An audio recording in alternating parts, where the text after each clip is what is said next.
Class यहाँ से start होती है। तो here now I'm going to read the topics based when the G migrate as an anion it is called as anisotropic rearrangement। जब भी G migrate करेगा as a anion तो उसको हम anisotropic rearrangement बोलेंगे। ये जनरेट करता है एक इलेक्ट्रॉन रिच स्पीशीज़ को and migration happens at electron deficient centre. ये एक इलेक्ट्रॉन रिच स्पीशीज़ बना और वो वहीं पे जाएगा जहाँ पे इलेक्ट्रॉन की कमी है, क्योंकि उसके पास इलेक्ट्रॉन है। ठीक है। When G migrate as an cation it is called as catianotropic। जब भी G as a cation migrate करेगा तो उसे हम catianotropic rearrangement बोलेंगे and it generates an electron deficient species। और जब भी जहाँ पे ये बनेगा, क्योंकि हम पहले भी पढ़ चुके हैं कि ये जो है without shared pair of electron जाता है, तो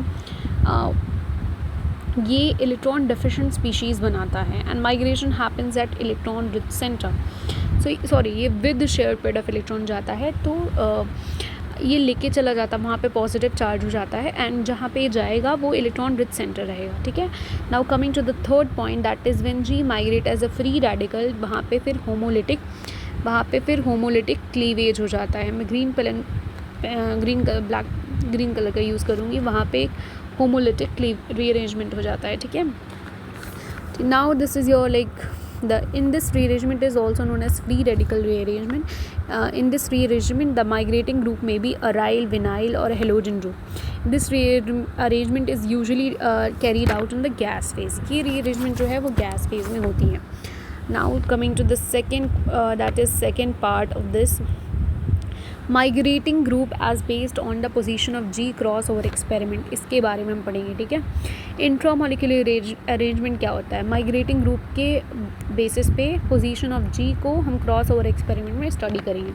इसका मतलब यही है। ठीक है। नाउ मैं रेड पेन ही यूज़ करूँगी, मुझे अच्छा लग रहा है ये। ठीक है।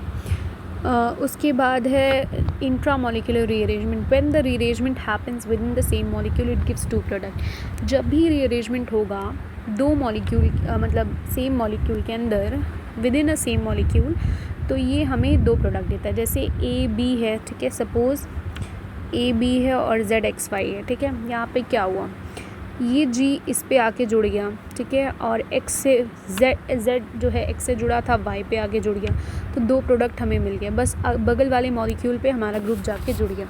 ये हमारा इंट्रामोलिकुलर हो गया। इसमें बहुत ज़्यादा कुछ है नहीं, मैं समझा दे रही हूँ, आप लोग समझ लो, आप लोग को बहुत फ़ायदा होगा आगे।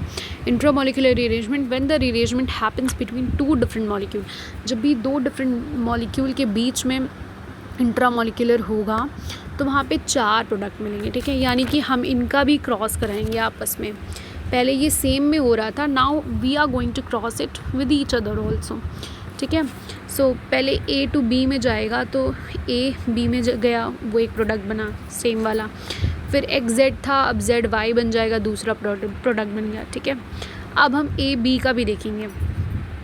जो ए बी है अब वो जेड बी में जाके लगेगा और एक्स वाई जो है उसमें जाके वाई में जी लगेगा, तो हमें चार प्रोडक्ट मिल जाएंगे। ठीक है। समझ आ गया? ठीक है। Now aromatic rearrangement. Aromatic rearrangement क्या होता है? In aromatic rearrangement that is the group migrates from one position to another in an aromatic system or from a slight change into the nucleus. Most of them are initiated by either protonation or Lewis acid catalyst। ठीक है। Aromatic rearrangement क्या होता है? यहाँ पे group जो है migrate करता है एक पोजीशन से दूसरी पोजीशन में एक एरोमेटिक सिस्टम के अंदर from a slide change into the nucleus. Nucleus में थोड़ा सा स्लाइड चेंज आता है। Most of them are initiated either by protonation. ज़्यादातर का इसमें इनिशिएशन जो होता है वो तो प्रोटोनेशन से होता है या फिर लुईस एसिड कैटलिस्ट से होता है। ठीक है।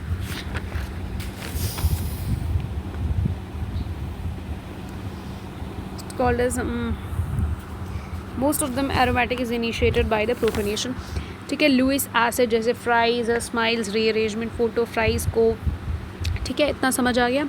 Now coming to the next point. अब हम थोड़ा next nucleus rearrangement. Nucleophilic rearrangement जो होता है ये तीन कैटेगरीज़ में हम इसको डिवाइड करते हैं। Migration of electron deficient species, जिसमें इंटरमीडिएट जो होता है वो कार्बोकेटायन होता है। ठीक है। migration of nitrogen electron deficient nitrogen atom and migration of electron deficient oxygen atom. ये शायद सर ने इसमें नहीं बताया बट कोई बात नहीं, मैं समझा दूँगी, ठीक है. इलेक्ट्रॉन डेफिशिएंट कार्बन एटम में pinacol pinacolone rearrangement, Wagner Meerwein, Favorskii, ठीक है, बेंजिलिक, टाइफोडेजिनो ring expansion rearrangement, all this. When migration deficient of nitrogen है, इसमें नाइट्रीन and all, and when migration electron Wolff rearrangement, Hofmann, Curtius and all this, ठीक है. Now पिनाकोलॉन rearrangement, थोड़ा सा मैं पेज ऊपर करूँगी, ये बहुत इंपॉर्टेंट रिएक्शन है, आप लोगों को पढ़ना है, ठीक है.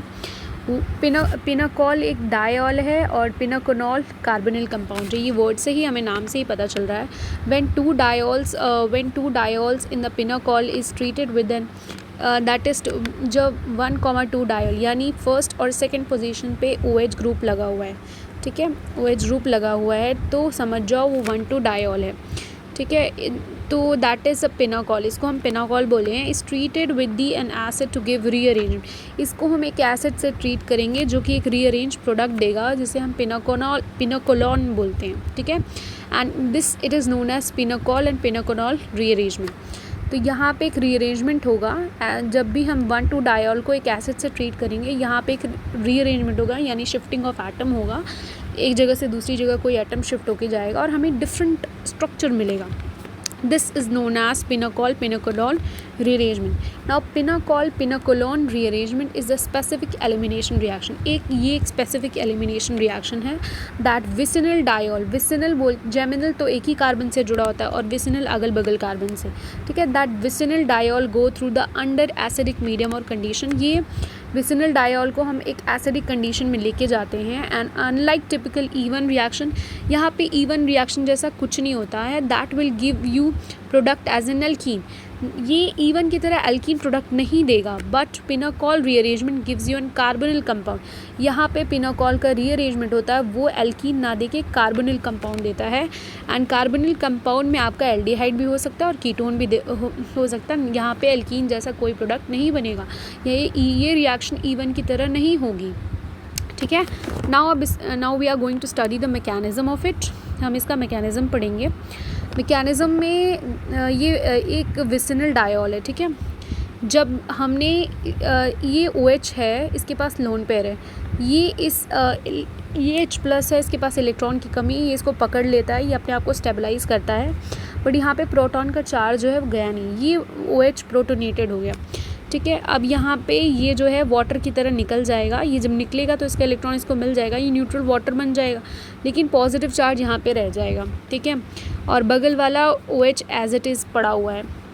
इसके बाद ये इंटरमीडिएट फर्स्ट बन गया है, इसको हम टर्शरी कार्बोकेटाइन बनाना चाहते हैं ताकि और ज़्यादा स्टेबल हो जाए. तो हम क्या करेंगे, यहाँ पे 1,2 माइग्रेशन होगा, 1,2 पोजीशन है, ठीक है. यहाँ का एक मिथिल ग्रुप यहाँ पे शिफ्ट हो जाएगा, ये टर्शरी कार्बोकेटाइन बन जाएगा, ठीक है. लेकिन यहाँ पे बॉन्ड की भी शिफ्टिंग होगी. जब ये यहाँ से यहाँ माइग्रेट करेगा तो यहाँ पे डबल बॉन्ड क्रिएट हो जाएगा, ठीक है. और ये जो ये CH3 है, ये कार्बोकेटाइन जाके ऑक्सीजन पे जुड़ जाएगा, ठीक है. और यहाँ पे ये फॉर्म हो जाएगा. फिर उसके बाद ये OH जो है इस प्लस को ले लेगा. ये ऑक्सोनियम आयन है, इसको हम ऑक्सोनियम आयन बोलते हैं. यहाँ पे 1,2 माइग्रेशन हुआ, 1,2 माइग्रेशन ऑफ मिथिल ग्रुप हो गया कि वन पोजीशन से सेकंड पोजीशन पे मिथिल ग्रुप जाके जुड़ गया और डबल बॉन्ड का फॉर्मेशन हो गया. ऑक्सीजन H जो है H प्रोटॉन को लेके निकल जाएगा, यहाँ पे ऑक्सोनियम कैटायन बन जाएगा और ये हमारा न्यूट्रल मॉलिक्यूल पिनाकोनॉल तैयार है. As you know that carbocation rearrange via the H+, यहाँ पे मैं इसको समझा देती हूँ. As we know that carbocation rearrange via H+ और द अल्काइल अराइल शिफ्ट. हम जानते हैं कि कार्बोकेटाइन का फॉर्मेशन जो है या तो वो H+ की शिफ्टिंग से होगा या अल्काइल या फिर कोई अराइल ग्रुप शिफ्ट होगा, तब gets as stable as they can be. But the carbocation 1 is already 3 degree carbocation. But carbocation 1 जो है वो ऑलरेडी 3 डिग्री कार्बोकेटाइन है. There is no ring strain, so why and they get rearrange. ये already 3 degree carbocation है, ये तब क्यों rearrange हुआ है. As we answer we here we have another source of electron that is hydroxyl group. यहाँ पे एक अनदर सोर्स ऑफ इलेक्ट्रॉन है जो कि हाइड्रोक्सिल ग्रुप प्रेजेंट है। Stabilise the carbocation through the lone pair, ये स्टेबलाइज कर देगा कार्बोकेटाइन को अपने लोन पेयर के तहत, इसलिए यहाँ पे शिफ्टिंग ऑफ कार्बोकेटाइन हुई है, समझ आ रहा है। And which gives you oxonium cation, ये आपको ठीक है, lone pair present on the oxygen and gives you an oxonium cation which is more stable as compare to the tertiary carbocation. ये जो है बगल में ऑक्सीजन है, ये ज़्यादा स्टेबल है as compare to the tertiary carbocation, has incomplete octet. 3 degree carbocation का जो ऑक्टेट है वो इनकम्प्लीट है and it is not stable, but in oxonium cation that is every atom has complete octet, hence oxonium cation is more stable। oxonium cation में जो हर एक atom का जो ऑक्टेट है वो कंप्लीट है, that's why it is more stable. oxonium cation का जो हर एक कटायन का हर एक एटम का ऑक्टेट कंप्लीट है, इसलिए ज़्यादा स्टेबल है, तो ये oxonium cation को बनना फेवरेबल होगा as compare to the intermediate first, so it is more stable. Migration of bond और द ग्रुप में अकर इन दिस रीअरेंजमेंट, यहाँ पे माइग्रेशन ऑफ बॉन्ड होगा और ये होगा इस ग्रुप में, इस रिएक्शन में। Where is by ring expansion ring contraction takes place, कहीं कहीं पे रिंग एक्सपेंशन या फिर रिंग कॉन्ट्रैक्शन भी होगी। अब जैसे यहाँ पे है, हम देखेंगे कि ये OH है, ये OH है, ठीक है। अब यहाँ पे कौन ऑक्सीडाइज होगा, डेफिनेटली ये वाला OH प्लस ऑक्सीडाइज होगा because it is more acidic, ठीक है। तो ये जो है ये OH2 बन के रिलीज़ हो जाएगा। कार्बोकेटाइन का फॉर्मेशन कहाँ पे होगा, कार्बोकेटाइन का हमने यहाँ पे देखा ना, कार्बोकेटाइन कहाँ बन रहा था, यहाँ पे इस वाले में बन रहा था, ठीक है। तो पेनिकुलॉन कहाँ बना, वहाँ पे बना। अब देखो यहाँ पे क्या होगा, ये वाला जो H है OH2 बन के बाहर जाएगा, यहाँ पे पॉजिटिव चार्ज हो गया, ठीक है। बट यहाँ पे क्या होगा, एक रिंग एक्सपेंशन हो जाएगी, रिंग एक्सपेंशन हो गई। मैं आप लोगों को थोड़ा बताती हूँ, एक सेकेंड रुक जाइएगा। तो रिंग एक्सपेंशन हो जाएगी, ठीक है। Major stable through the carbocation and side benzylic cation, ठीक है।